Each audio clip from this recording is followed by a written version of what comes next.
আরে দীনেশ যে, কতদিন পরে দেখা হলো। তা কেমন আছিস বন্ধু? ব্যাগ হাতে এই বৃষ্টির মধ্যে কোথায় যাচ্ছিস? এই তো মোটামুটি আছি। ভালো আর কি করে থাকি বল, সংসার চালাতে হিমশিম খেয়ে যাচ্ছি। একমাত্র মেয়েটা খোঁড়া, ঠিকমতো চিকিৎসা করতে পারি না। তালের রস বিক্রি করে যা আয় হয় তা দিয়ে কোনো রকমের সংসারটা চলে। আরে তোর সাথে দেখা হলেই অভাবের কথা। সত্যি বলতে এত অভাব অনটনের কথা শুনতে আমার ভালো লাগে না। আমি দেখ কয়েক বছর চাকরি করতে না করতেই দুতলা বাড়ি করে ফেলেছি, আর এদিকে তুই তো জীবনে কিছুই করতে পারলি না। কি করব বল, সবার ভাগ্য তো একরকম হয় না। আমার জন্মটাই দুঃখ কষ্টের মধ্য দিয়ে। আমার কপালে কোনো দিন সুখ আসবে বলে মনে হয় না। মেয়েটা আমার কিছুদিন ধরে খিচুড়ি আর মাংস খেতে চাইছে, সেটা কিনে খাওয়ানোর মতো পয়সাও আমার কাছে নেই। সত্যি কথা বলতে তোর মতো বন্ধুর পরিচয় দিতেও আমার লজ্জা লাগে। আমাদের অন্য বন্ধুদের দিকে তাকিয়ে দেখ, তারা সবাই ভালো চাকরি করে, কেউ ডাক্তার, কেউ ইঞ্জিনিয়ার, কেউ আবার সরকারি চাকরি করে। আর এদিকে তুই, কি আর করা বল, পড়াশোনায় তো ভালো ছিলাম। হঠাৎ করে বাবা মা মারা যাওয়ার কারণে লেখাপড়া ঠিকমতো করতে পারিনি। তবে রস বিক্রি করে আয় করলেও সৎ পথেই রোজগার করি। তুই কি আমাকে খোঁচা দিয়ে কথা বললি? আমার সম্পর্কে কথা বলবার সময় ভেবেচিন্তে কথা বলবি, বুঝলি?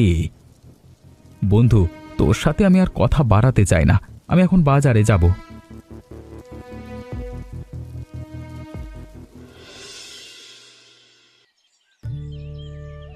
বাবা, সাবধানে নামো। তুমি গাছে উঠলে আমার খুব ভয় করে। এই তো আমি চলে এসেছি। মায়া, গাছের দিকে তাকিয়ে দেখ, কি সুন্দর বাবুই পাখির বাসা। পাখির বাসা দেখে আমি একটা সিদ্ধান্ত নিয়েছি। বাবা, তুমি কি সিদ্ধান্ত নিয়েছো? তাড়াতাড়ি বলো, আমার খুব শুনতে ইচ্ছা করছে। আমাদের ঘরের পাশে যে গাছটা আছে, ওই গাছে একটা ঝুলন্ত ঘর বানাবো। ঘরটা একেবারে অন্যরকম হবে। দেখবি পাড়ার সবাই আমাদের ঘর দেখতে আসবে। কিন্তু বাবা, গাছে ঘর তৈরি করলে তো ভেঙে পড়ে যেতে পারে। এর চেয়ে ভালো হয় গাছের নিচে ঘর তৈরি করলে। আমি এমন কিছু করতে চাই যা অন্যদের নেই। জানিস মায়া, আমি গরিব বলে আমার বন্ধু আমাকে কত অপমান করেছে। বন্ধুর দুতলা বাড়ি, আমার পরিচয় দিতে তার লজ্জা হয়, এসব বলে আমাকে অপমান করেছে। তুমি মন খারাপ করো না বাবা, আমরা আজকেই গাছের ডালে ঝুলন্ত বাড়ি তৈরি করব। তোমার বন্ধু আর তোমাকে অপমান করবে না। যতদিন তোদের সুখে না রাখতে পারছি, ততদিন আমার মনে কোনো শান্তি নেই। তোদের সুখী দেখে যাতে আমি মরতে পারি, সেই ব্যবস্থাই করা। এমন করে বলো না বাবা, আমরা তো সুখেই আছি। আমার পাটা খোঁড়া না হলে আমার মনে কোনো দুঃখ থাকতো না। আমি যদি ঠিকমতো তোর চিকিৎসা করতে পারতাম, তাহলে কবে তুই ভালো হয়ে যেতিস। হ্যাঁ, মাঝে মাঝে মনে হয় আমার জন্য তোর এই অবস্থা। বাবা, তুমি আর একবারও এমন কথা মুখে আনবে না। এই সব কথা রেখে এখন চলো তো গাছের ওপর ঝুলন্ত ঘর তৈরি করা শুরু করে দিই।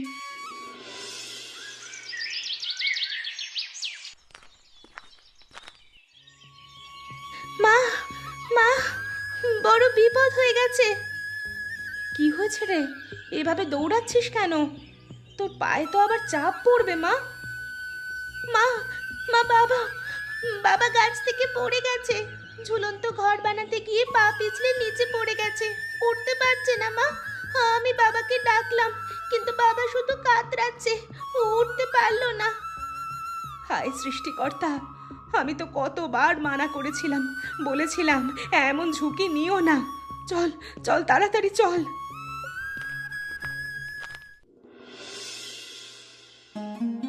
এ কি করলে বলো তো তুমি? এত বড় ঝুঁকি নিতে হলো? কতবার বলেছিলাম এইসব ঝামেলার মধ্যে যেও না, যেও না। আমার কোনো কথা তুমি কানে নাওনি। এখন কি হবে? আমার তো মনে হচ্ছে তোমার মাজাটাই ভেঙে গেছে। ভূমিকা, আমি তো শুধু চেয়েছিলাম তোমাকে একটু সুখ দিতে, যেন কেউ আর অপমান না করে। এখন মনে হচ্ছে এ জীবনে তোমাদের সুখী করতে পারবো না। বাবা, বাবা তুমি কথা বলো না। আমরা আছি, আমরা আছি তোমার পাশে। তুমি ওঠার চেষ্টা করো। মা, বাবাকে ধরো। তুই কাঁদছিস কেন? আমি তোকে কাঁদাতে চাইনি মা। ভাবছিলাম একটা সুন্দর ঝুলন্ত ঘর বানাবো। তুই জানালার পাশে বসে থাকবি আর আকাশ দেখবি। আমাদের সুখ এই মাটির ঘরেই আছে। তোমার কিছু হলে আমরা বাঁচবো কিভাবে ভেবে দেখেছো একবারও? তুমি কাজ করতে না পারলে আমাদের সংসারটা চলবে কি করে? আমার কপালটাই খারাপ। এই জীবনে আমার দ্বারা আর কিচ্ছু হবে না। এখন তো আমার বিছানায় শুয়ে থাকতে হবে। সব ঠিক হয়ে যাবে, আগে তুমি সুস্থ হও। মায়া, মা তোর বাবাকে ধর, মনে হয় তোর বাবা একা একা দাঁড়াতে পারবে না। আচ্ছা মা, আমি ধরছি। বাবা মনোজ, বাড়ি আছো? খুব বিপদে পড়ে তোমার কাছে এসেছি। মানসী কাকি, তুমি কি দরকারে এসেছো? তাড়াতাড়ি বলো, আমার কাজ আছে। তার আগে একটা কথা বলো তো, আমার নতুন বাড়িটা মানে কেমন কেমন লাগছে? এ অঞ্চলের মধ্যে সবচেয়ে সেরা বাড়ি হয়েছে আমার। হ্যাঁ হ্যাঁ। খুবই সুন্দর বাড়ি বাবা, এত সুন্দর বাড়ি আমি আগে কখনো দেখিনি। বাবা, তোমাকে একটা কথা বলতে চাই। বন্যায় আমার ঘর বাড়ি সব ভেঙে গেছে। কিছুদিনের জন্য যদি তোমার এই বাড়িতে আমায় আশ্রয় দিতে, খুবই উপকৃত হতাম। কাকি, তুমি এসব কি বলছো? আমার নতুন বাড়িতে তোমাকে থাকতে দিতে পারবো না। তোমাকে আশ্রয় দিলে গ্রামের আরও লোকজন এসে আশ্রয় চাইবে। আমার এত সুন্দর বাড়িটা আমি নষ্ট করতে পারবো না। বন্যার জল নেমে গেলে চলে যেতাম। তোমার এত বড় বাড়ি, তাই ভেবেছিলাম তোমার বাড়ি এসে হয়তো কিছুদিন আশ্রয় পাবো। কিন্তু বাবা, আমার ধারণা ভুল। আপনার মতো মানুষদের আশ্রয় দিয়ে আমার বাড়ি নোংরা করতে চাই না। এটা ভদ্রলোক বসবাস করবার জন্য বানানো হয়েছে। আপনাকে আমি কিছু টাকা দিতে পারি। এত অহংকার ভালো না, আমি বলে দিলুম। এই অহংকারই তোমাকে একদিন শেষ করে দিবে। বিপদে গ্রামের অসহায় মানুষের পাশে যদি দাঁড়াতে না পারো, তাহলে কি লাভ এত এত টাকা পয়সা থেকে?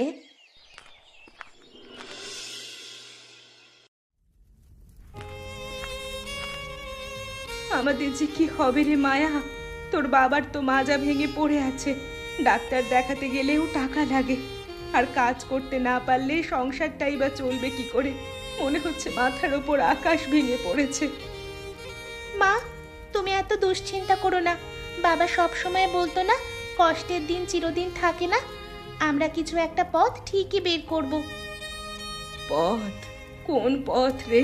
তালের রস বিক্রি করে যে কটা টাকা আসতো, তাতেই কষ্টে চলতাম। এখন তো সেটুকুও নেই। ভাবছি, আমি যদি মানুষের বাড়ি বাড়ি কাজ করতে যাই। তুমি বাইরে কাজ করতে গেলে বাবাকে কে দেখবে মা? আর তুমি সারাদিন পরিশ্রম করলে শরীর খারাপ করে যাবে। তখন তো আমরা একেবারেই ভেঙে পড়ব। তাই তো ভাবছি, তোর বাবার একটা স্বপ্ন ছিল, গাছের ডালে ছোট্ট ঝুলন্ত ঘর বানাবে, সবাই এসে দেখবে। হয়তো সেই স্বপ্নটাই আমাদের কাল হয়ে দাঁড়ালো। না মা, স্বপ্ন কখনো কাল হয় না। স্বপ্ন মানুষকে বাঁচার সাহস দেয়। বাবা অনেক কষ্ট পেয়েছিল বলেই গাছের ডালে ঘর তৈরি করার স্বপ্ন দেখেছিল।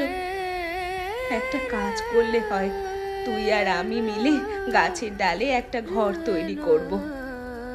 আমরা বড় ঘর বানাবো না মা, ছোট্ট একটা কাঠের মাচা বানাবো। গাছের মোটা ডালের ওপর খুব শক্ত করে বাঁশ বেঁধে, সবাই দেখে যাতে বলতে পারে খুবই সুন্দর হয়েছে। ঠিক বলেছিস মা, আমরা দুইজন মিলে কাল থেকে ছোট বাবুই পাখির মতো একটা ঘর তৈরি করব। সেখানে মা মেয়ে মিলে রান্না খাবার বিক্রি করব। আচ্ছা মা, এই সংসারের দায়িত্ব এখন থেকে আমি আর তুমি নিব। গাছের ডালে ছোট্ট ঘরটা খুবই সুন্দর হয়েছে। তোরা মা মেয়ে মিলে দারুণ একটা কাজ করেছিস। তোদের মতো যদি আর সবাই হতো, তাহলে সমাজে নারীরা আর পিছিয়ে থাকতো না। কিছু একটা না করলে আমাদের সংসার অচল হয়ে যাচ্ছিল। কয়েকদিন মিলে মা মেয়ে ভালোই ইনকাম করেছি। খাবার বিক্রি করার টাকায় আমাদের সংসারটা ভালোই চলছে। লোকমুখে শুনে তোমাদের এই পাখির বাসা দেখতে এলাম। পাখির বাসা করে দেখি ভালোই ইনকাম শুরু করে দিয়েছো। এবার তোমরা সত্যি সত্যি দোতলা বাড়ি বানাতে পারবে। তুমি বাপু বড়লোক মানুষ, এখানে কেন এসেছো? এই সব পরিবেশে তোমাকে মানায় না। আমাদের আশেপাশে আসলে তোমার শরীর যে নোংরা হয়ে যেতে পারে। মানসী কাকি, আমি তোমার বাড়ি আসিনি, তাই তুমি আমাকে যা তা বলতে পারো না। এখন বুঝি এ বাড়িতে আশ্রয় নিয়েছো? আমি আশ্রয় নিতে আসিনি, টাকা দিয়ে খাবার খেতে এসেছি। বন্যার জল আমার ঘরে উঠেছিল বলে তোমার বাড়িতে 2 দিন থাকার জন্য আশ্রয় চেয়েছিলাম। তুমি তো আমাকে দূর দূর করে তাড়িয়ে দিয়েছিলে। মনোজ দাদা, আপনি বসুন। আমার এখান থেকে না খেয়ে যাবেন না। আমার এখানে চিংড়ি মাছ, কচুর শাক আর আলুর দম পাবেন। গরম ভাতের সাথে এইগুলো খেতে দারুণ লাগবে। আমি খেতে আসিনি, আমি দেখতে এসেছি। বেশ ভালোই বিক্রি হচ্ছে মনে হয়। দিনে কত টাকার বিক্রি হচ্ছে শুনি? আজকে সারাদিনে 3,000 টাকার খাবার বিক্রি করা হয়ে গেছে। রাতের দিকে আরও 1,000 টাকার বিক্রি হতে পারে। বুঝতে পেরেছি। আচ্ছা, আমি এখন গেলাম, পরে আরেকদিন আসবো।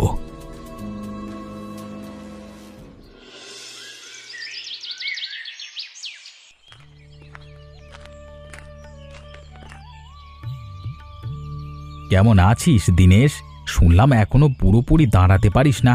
পাগলের মতো কাণ্ড করলে তো মাজা ভেঙে পড়ে থাকতেই হবে। বেঁচে আছি রে, ধীরে ধীরে ঠিক হয়ে যাব। তা তুই এখানে কেন? আজকে আবার অপমান করতে এসেছিস?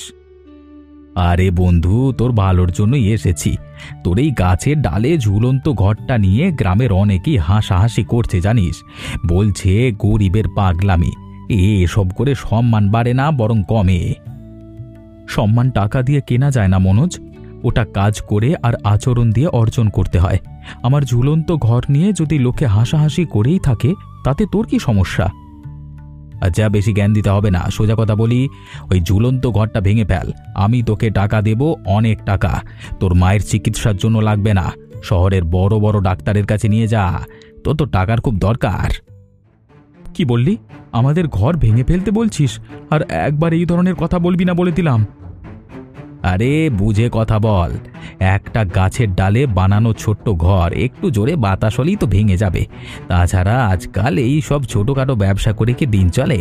আমি তোকে যা টাকা দেব তাতে তোর মেয়ের চিকিৎসা হয়ে যাবে, আর একটা ব্যবসাও করতে পারবি, বুঝলি? বন্ধু হয়ে এতটুকু উপকার তো করতেই পারি। উপকার? অপমান করে যে উপকার করে সে শত্রুর চেয়েও খারাপ। তুই কি ভাবছিস আমি আমার আত্মসম্মান বিক্রি করে মেয়ের চিকিৎসা করাবো? আত্মসম্মান দিয়ে কি চিকিৎসা হবে? টাকা লাগে, টাকা। আমি যদি আজকে টাকা না দিই, কালকে তোরা না খেয়ে মরবি। শোন মনোজ, আমি গরিব হতে পারি কিন্তু ভিখিরি না। আমার মেয়ে খোঁড়া হতে পারে কিন্তু ওর মন খোঁড়া না। আমরা কষ্ট করে খাই কিন্তু কারোর সামনে মাথা নিচু করি না। শেষবারের মতো বলছি, ঘর ভেঙে ফেল, নইলে পরে কিন্তু আফসোস করবি। তুই এখনই আমাদের বাড়ির থেকে বের হয়ে যা। আমাদের স্বপ্ন ভাঙবার অধিকার তোকে কে দিয়েছে? এই ঘর আমার মেয়ে আর আমার স্ত্রীর পরিশ্রমের ফল। ঠিক আছে, আমি চলে যাচ্ছি, কিন্তু তোকে আমি দেখে ছাড়বো।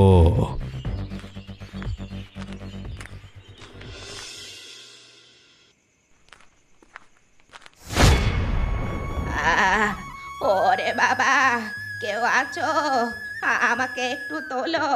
হাঁটুতে খুব ব্যথা। কেউ নেই কি আশেপাশে? দিদিমা, তুমি পড়ে গেছো? খুব কষ্ট হচ্ছে বুঝি? একটু কষ্ট করো, আমি তোমাকে টেনে তুলছি। বন্যার জল সরে যাওয়াতে কাদার মধ্যে দিয়ে হাঁটাচলা করা খুবই কষ্টকর। আর বলিস না, পড়ে গেলাম, উঠতেও পারছি না। মনে হয় পাটা মুচকে গেছে। এই বয়সে পা মুচকে গেলে আর ঠিক হবে না রে। তুমি ভয় পেও না দিদিমা, আমি আছি। একটু ধৈর্য ধরো, একটু কষ্ট করে আমার হাতটা ধরো। দিদিমা, ধীরে ধীরে উপরে ওঠার চেষ্টা করো। তোর তো নিজেরই কষ্ট, তুই আমাকে টেনে তুলতে পারবি না। তুই গ্রামের লোকজনদের ডেকে নিয়ে আয়।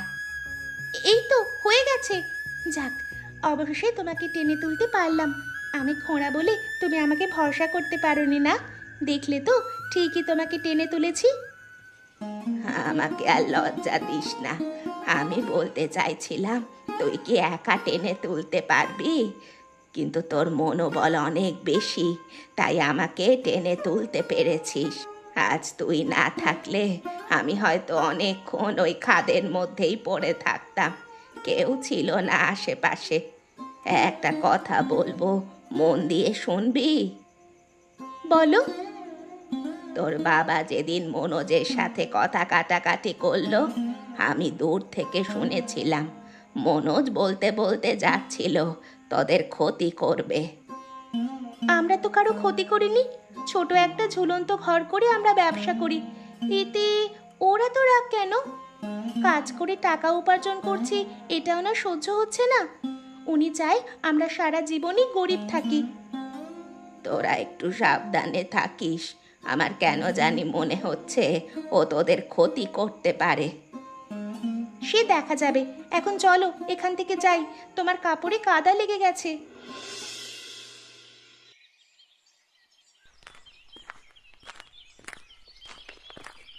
মনে হচ্ছে কোমরটা আর কোনো দিন সোজা হবে না। ডাক্তার দেখাতে বলেছিল তুমি দ্রুত সুস্থ হয়ে উঠবে গো। অনেক ব্যথা পেয়েছিলে তো, তাই কষ্ট হচ্ছে। দরকার হলে আরও বড় ডাক্তার দেখাবো। মায়া কোথায়? সকাল থেকে দেখছি না। মেয়েটা সকালে ঠিক মতো খায়ও নি, কোথায় যে গেল? মেয়েটা বাড়িতে না থাকলে একদম ভালো লাগে না। কোথায় আর যাবে, হয়তো মানসী কাকির বাড়ি গেছে। যেখানে যাক চলে আসবে। বিকেলে তো আমাদের ছোট হোটেলটা খুলতে হবে, ঠিক সময় মতো ও চলে আসবে। এতক্ষণ হয়ে গেল, দুপুর গড়িয়ে যাচ্ছে। মায়া তো এমন করে না, কিছু না বলে এতক্ষণ বাইরে থাকে না। আমারও কেমন যেন ভয় লাগছে। মেয়েটার পাটা খোঁড়া, হাঁটতে কষ্ট হয়। যদি কোথাও পড়ে যায় তাহলে যে উঠতেও পারবে না। আমার কপালটা পোড়া, মেয়েটাকে যে খুঁজতে যাব সে শক্তিও নেই। তুমি একটু দেখবে মায়া কোথায় গেছে? মন খারাপ করো না, দেখবে একদিন সব কিছু ঠিক হয়ে যাবে। আগে তো আমাদের ঠিক মতো খাওয়াই জুটতো না। গাছের মাথায় ঝুলন্ত ঘর তৈরি করার পর আমাদের অবস্থা আগের চেয়ে অনেক ভালো। 3 বেলা পেট পুড়ে খেতে পারি। তুমি সুস্থ হয়ে উঠলে আমাদের অবস্থা আরও ভালো হবে। আমার মনের মধ্যে কেমন যেন হচ্ছে। মায়ার কোনো বিপদ হয়নি তো? তুমি একটু দেখো না কোথায় গেছে। তুমি এভাবে বলো না গো, আমাদের মায়ার কোনো বিপদ হবে না। ওর পাটা খোঁড়া হতে পারে, কিন্তু মানসিকভাবে আমাদের মায়ার মনোবল অনেক বেশি। শোনো, তুমি একটু ঘুমানোর চেষ্টা করো, আমি দেখি মানস কাকির বাড়ি মেয়েটা আছে কিনা।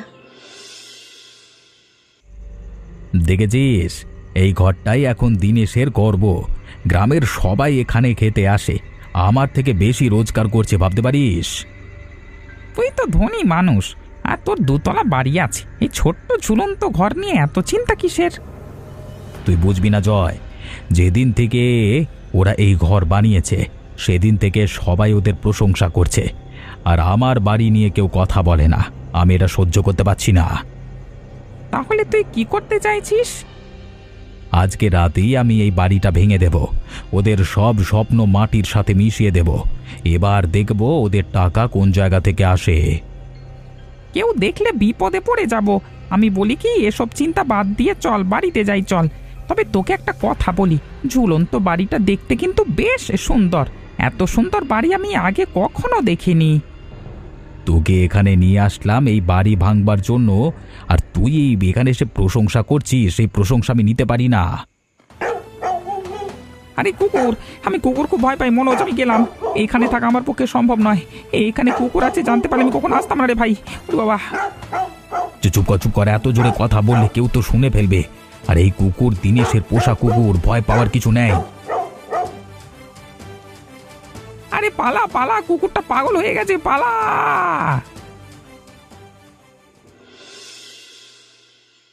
দিন দিন আমাদের হোটেলে ভিড় বাড়তেই আছে, কাজ করে পারা যাচ্ছে না। সুস্থ না হলে তো তুমি আর মায়া কাজ করতে পারতে না। সে অবশ্যই তুমি ঠিক বলেছ, কিন্তু মায়া আজ আবার কোথায় গেল? ওকে বারবার বলেছি আমাদের না বলে কোথাও যাবি না, তারপরও ও গেল। যাই বলো, আমাদের মেয়ের মনটা অনেক বড়। সেদিন কিন্তু মায়া মানসী কাকিকে খাদ থেকে তুলে বাড়িতে পৌঁছে দিয়ে এসেছিল, যার কারণে ও বাড়িতে আসতে দেরি করেছিল। আমার মনে হচ্ছে আজকেও হয়তো কারোর উপকার করতে গেছে। মানুষের উপকার করা তো ভালো কথা, কিন্তু আমাদের সাথে না বলে যাওয়াটা মোটেই ভালো না। আজকে বাড়ি আসলে আমার কাছে ও মার খাবে। কি রে মা, তুই কোথায় গিয়েছিলিস? তোকে না বলেছি আমাদের না বলে কোথাও যাবি না?